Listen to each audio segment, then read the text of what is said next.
begin. This episode is not a history lesson. It is not a theology class. And it is definitely not a comfortable truth. What you're about to hear threads itself between the temples of Egypt, the clay of Sumer, and the serpent that slithered between them. This is memory disguised as myth. Myth buried under stone. Stone cracked open by questions. Some stories were never lost, just renamed, redacted, rewritten in the blood of kings and the tongues of gods, and some were silenced for a reason. So before we descend, know this. Everything shared in this episode is the result of my own research. I am not a scholar. I am not a priestess of Maat. I am a human being chasing fragments, following threads through myth, symbol, memory, and the bloodline we were told to forget. This podcast is not about doctrine. It's about questioning, about seeing what's been buried beneath obedience, and who gains when we stop digging.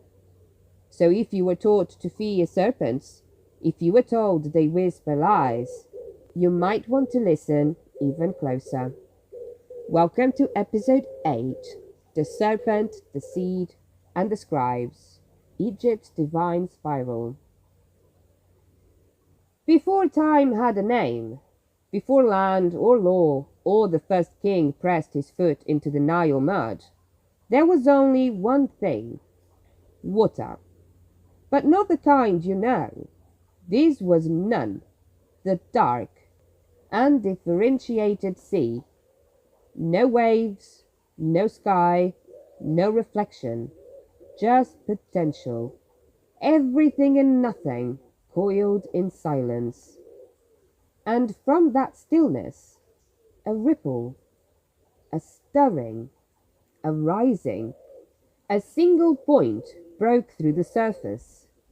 Atum. He didn't descend from the sky. He wasn't born of gods before him. He emerged from the depths, self-created, complete.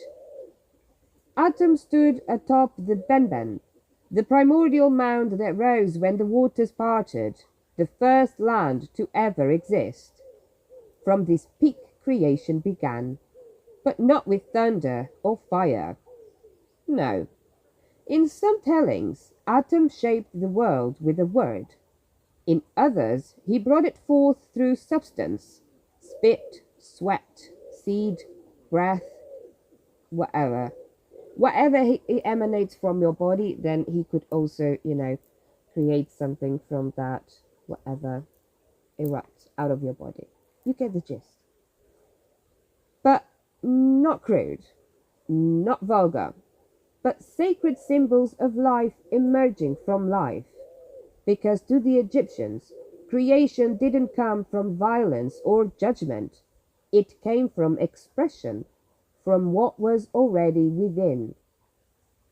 From himself, Atum brought forth Shu, air, and Tefnut, moisture. They were not just elements. They were forces, faces, children.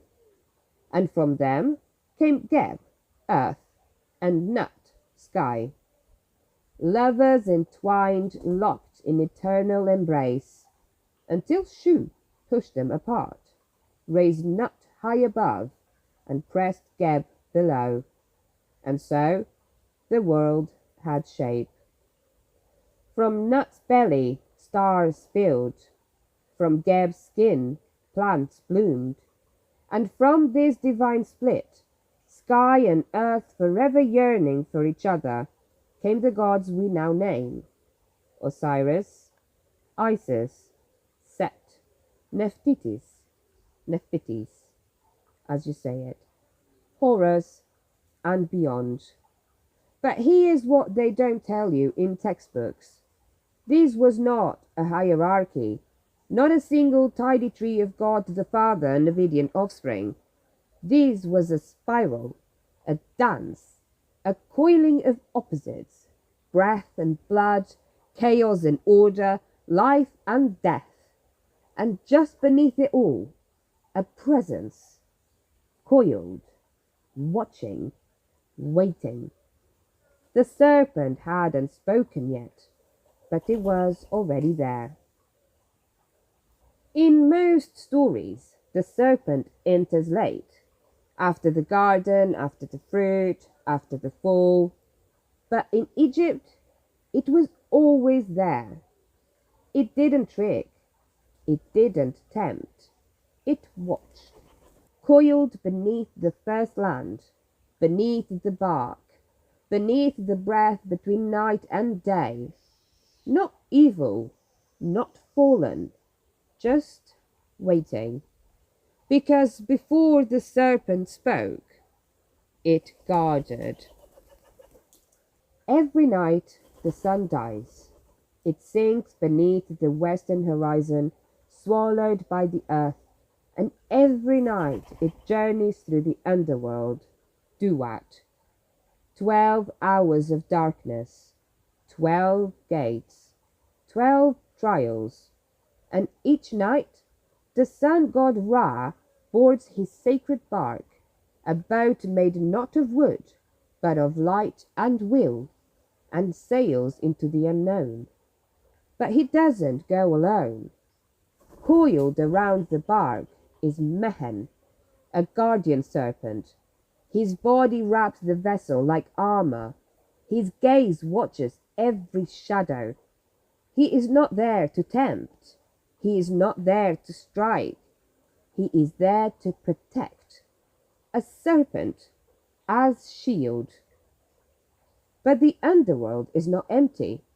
In its deepest hour, as Ra drifts between worlds, another serpent rises. Apophis. Apep, the great chaos snake. He is massive, endless. He seeks only one thing: to stop the sun, to devour the light.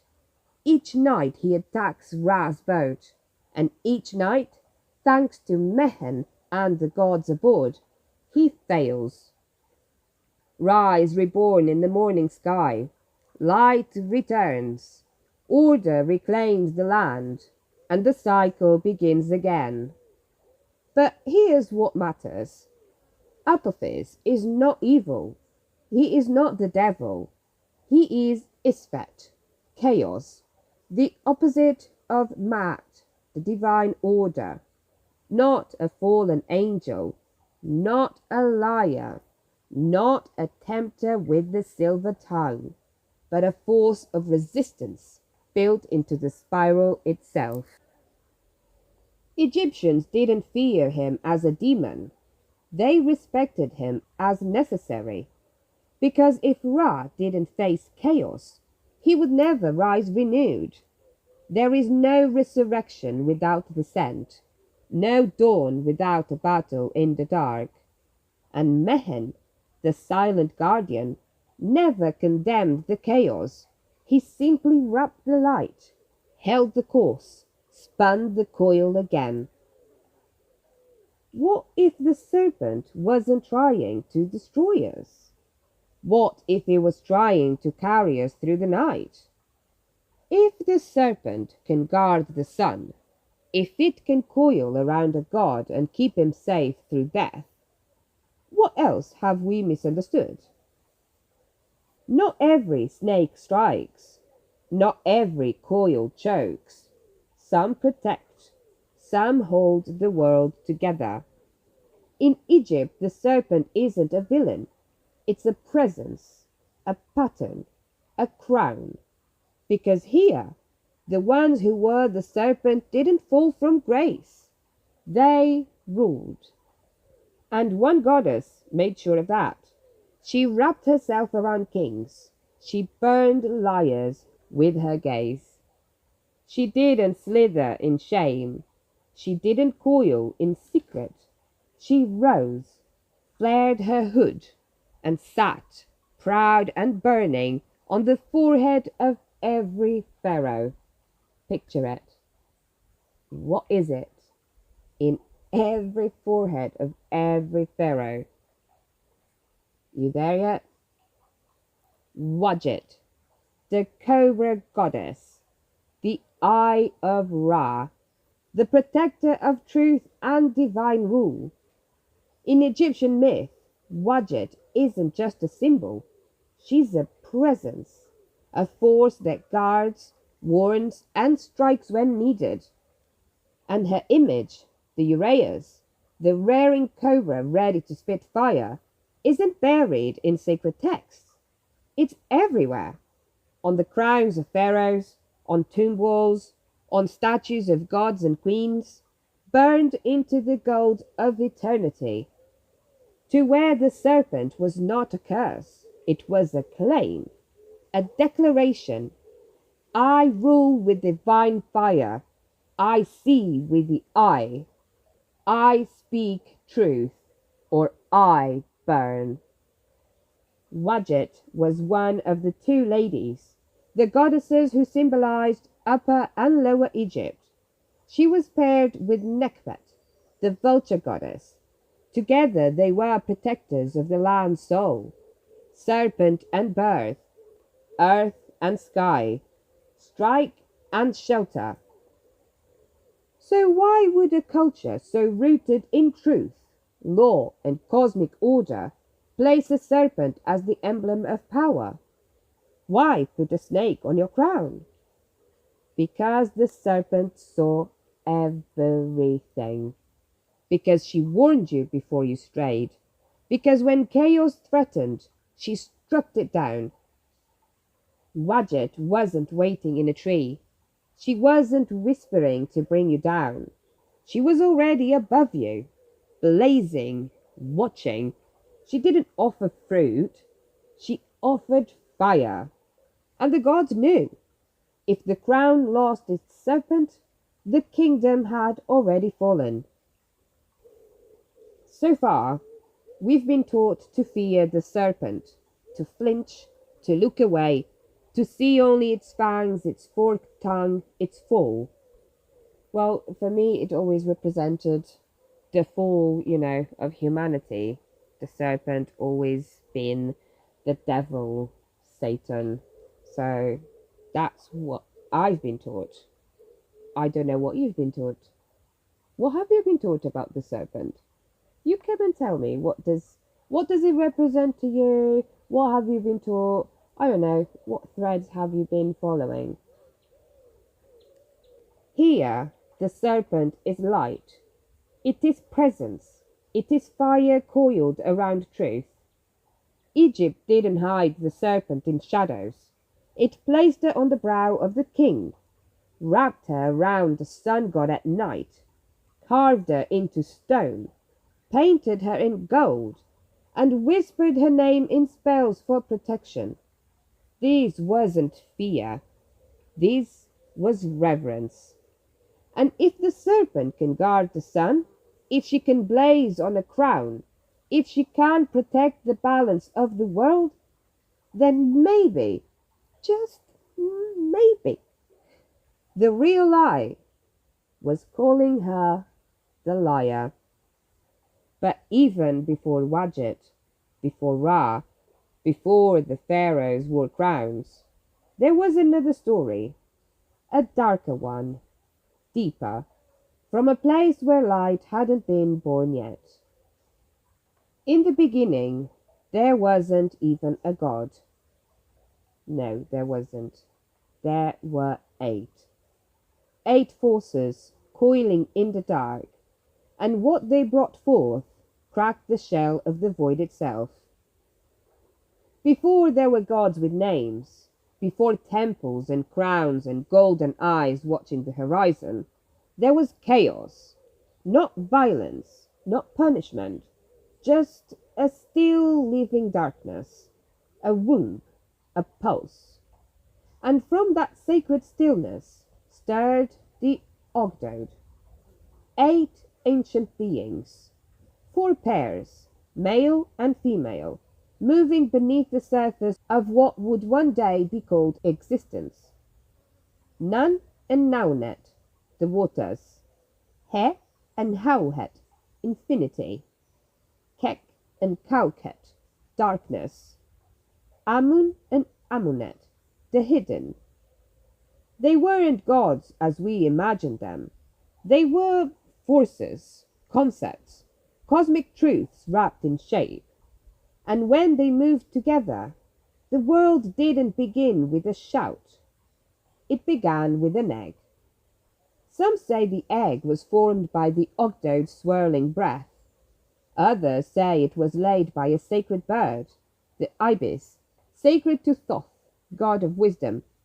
Still others say the egg was coiled in the embrace of a serpent, guarded, watched, kept safe until the time was right. And when that egg cracked, Ra was born, the first light, the sun itself. But not the sun as you know it.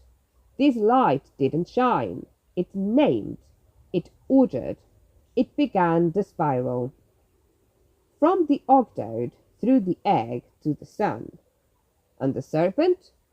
Still there. Always there. Not the source of sin, but the guardian of the spark. Why do so many creation myths begin with the serpent near the threshold? Why is the guardian of beginning so often called the destroyer of truth? The egg cracked once, and everything began. What if we've been trying to uncrack it ever since? Some say the serpent guards the egg. Some say it is the egg.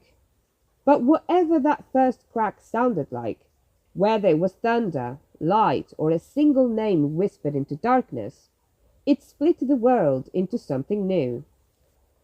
Light and dark, sky and earth, God and not God, life and death. And maybe that's when the spiral began, not with a straight line from creation to paradise, but a dance of breaking and remaking, of forgetting and remembering.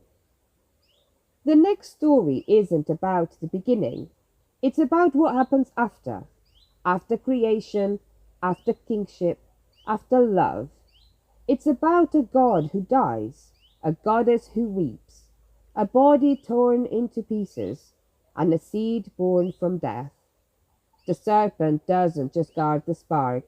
She watches as it burns, breaks, and rises again.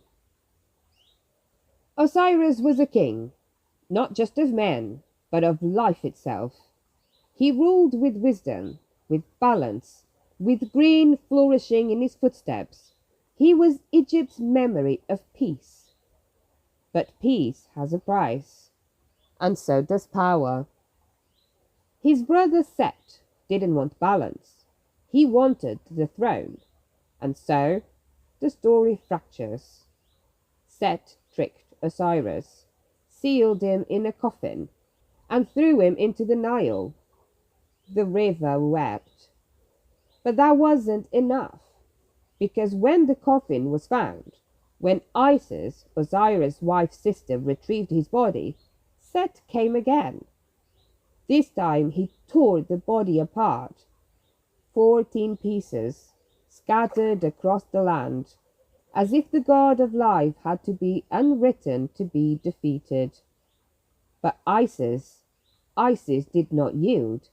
She searched for every piece, every bone, every fragment, every sacred part. She reassembled him. She webbed spells into his limbs. She wrapped him, not just in linen, but in memory.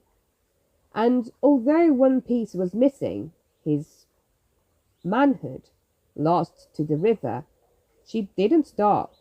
She shaped one from gold, and with breath, magic, and grief, she conceived a child.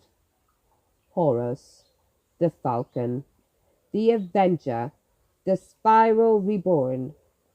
Osiris didn't return to the throne. He didn't rise as king of the living. Instead, he descended. He became lord of the underworld, not as punishment, but as presence. And as the one who knows death, walked through it, sat within it, and became something wiser. The story isn't linear. It isn't good versus evil, beginning versus end. It's a spiral. Life, death, rebirth, order, chaos, balance, love, loss, and seed. Because even from brokenness, something sacred can be born. And where was the serpent? Coiled in the folds of the linen, etched into the tomb walls, spoken in the spells of Isis, wrapped around the body like memory, not the destroyer, not the deceiver, the witness. This was not resurrection through blood sacrifice. It was resurrection through love, ritual, and remembrance. And Isis, she didn't need forgiveness. She needed power. 14 pieces, scattered across a kingdom, a god torn apart, a woman gathering him in silence, a child born from what remained. What does it say when a myth begins with wholeness but becomes holy through breaking? This isn't a fall, it's a spiral. It is not a punishment but a pattern, not shame but transformation. Because what Isis and Osiris remind us is that life isn't ruled by fear or sin or guilt. It's ruled by something older, something deeper, mad, the weight of truth, the balance of the soul, the feather at the end of every story, and every lie that's ever been told about the serpent has always been told in the shadow of Maat. In the world of ancient Egypt, the universe wasn't divided into good and evil. There was no eternal war between angels and devils. Instead, there was Maat and Isfet. Maat was both a goddess and a principle. She wore a single ostrich feather on her head, and that feather wasn't decoration. It was truth. It was balance. It was the weight of how aligned you were with the flow of the cosmos. Maat was the breath that held the stars in place, the reason the Nile rose and fell, the code behind life, justice, morality, and order. She governed everything, from the rising sun to the honesty in your voice.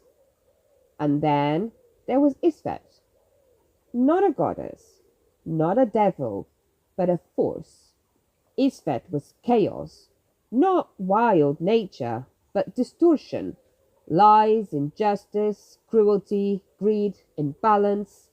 Where Maat brought harmony, Isfet brought disruption. But Isfet wasn't evil.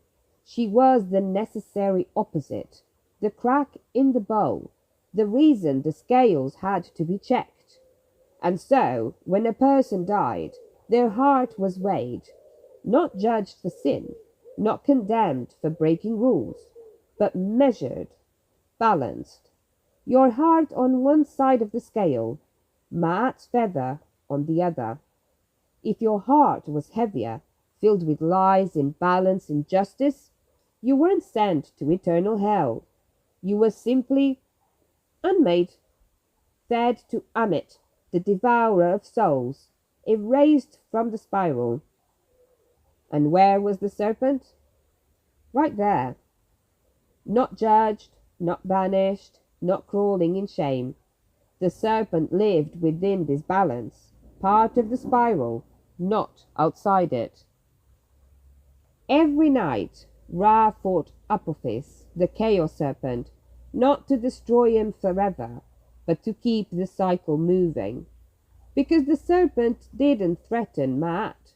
He reminded her that even light must face its opposite, that truth means nothing if it's never challenged, that balance requires friction. The serpent was not sin, he was resistance, and resistance doesn't make you a villain. It makes you part of the spiral. In Egypt, you weren't told to obey blindly.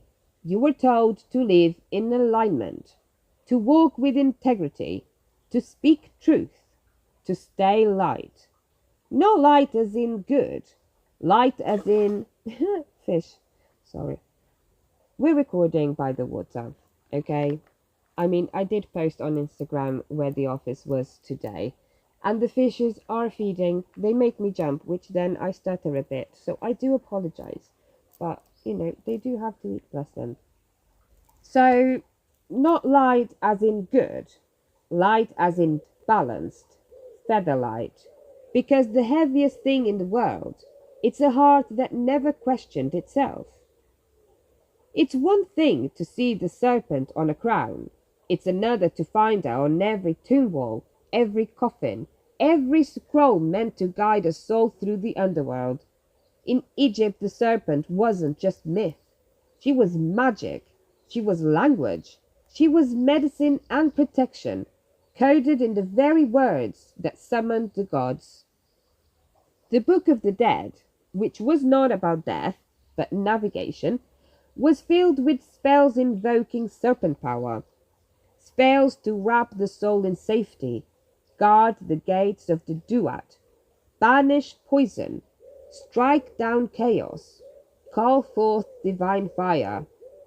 One spell, spell 87, speaks directly to a snake goddess, asking her to protect the traveler from harm.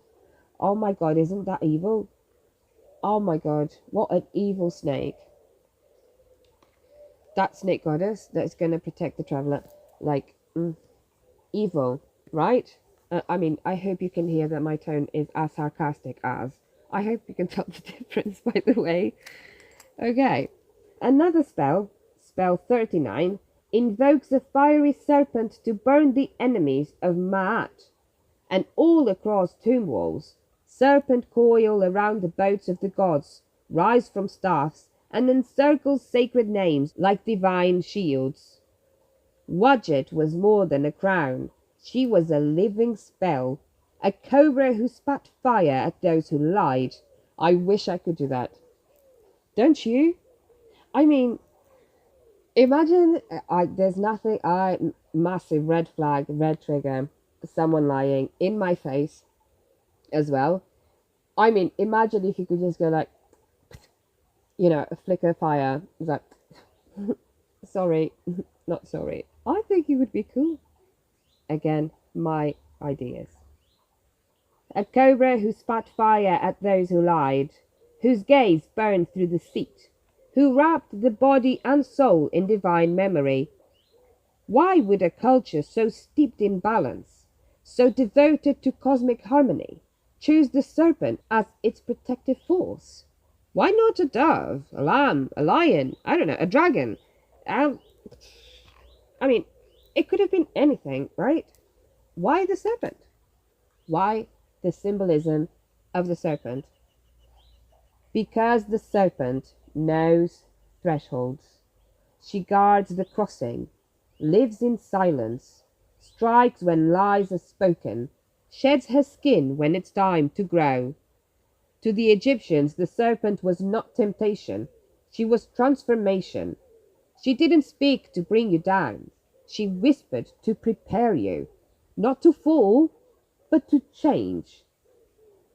Even today, the symbol of a serpent wrapped around a staff, the caduceus, still appears in medicine, healing, restoration, power through transformation. We just forgot where it came from. The serpent has been crowned. She has guarded the sun. She has wrapped the dead in spells. She has whispered in the dark. And still, she is called the villain, the liar, the reason we fell. But what if we didn't fall? What if we shed? What if every spiral, every myth, every god, every story wasn't telling us how we were broken, but how we were becoming? In Egypt, the serpent didn't ask you to obey. She asked you to remember, to live in balance, to walk with Maat, to die with your heart light. And when you returned, when your soul crossed the underworld, She would be there, not to condemn you, but to wrap you, guide you, coil you into the next life. We didn't always fear the serpent. Once we wore her, prayed to her, trusted her, but that changed. And in the next world, across the desert sands, she appears again, still coiled, still whispering, but now her voice is rewritten, her name reviled, her knowledge forbidden. And the ones who came next, the scribes of blood and clay, they would tell a different story. A serpent who tempts, a God who punishes, and a truth no longer welcome in the garden. Egypt taught us that the serpent was sacred, that truth is weighed, not enforced, that death is not the end, just another spiral turn. But beyond the Nile, past the edge of the known world, something else was stirring in the sand. Across the desert in Mesopotamia, the land between rivers, the gods looked different, and so did the people, and so did the myths. And the serpent, she was still there, but something was shifting. In the cities of Sumer, Akkad, and Babylon, they spoke of the Anunnaki, sky beings, god kings, rulers who came from above to shape the earth. They weren't metaphors, they weren't spirits, they were described as real, bodied, powerful, intervening, and some say engineering. One of them, Enki, ruled the deep waters and the secrets of life. He was clever, rebellious, a god of wisdom, and often he was linked with the serpent. But unlike Egypt, where the serpent protected and crowned, here in Sumer, the serpent began to whisper, to offer things not given, to give knowledge not sanctioned.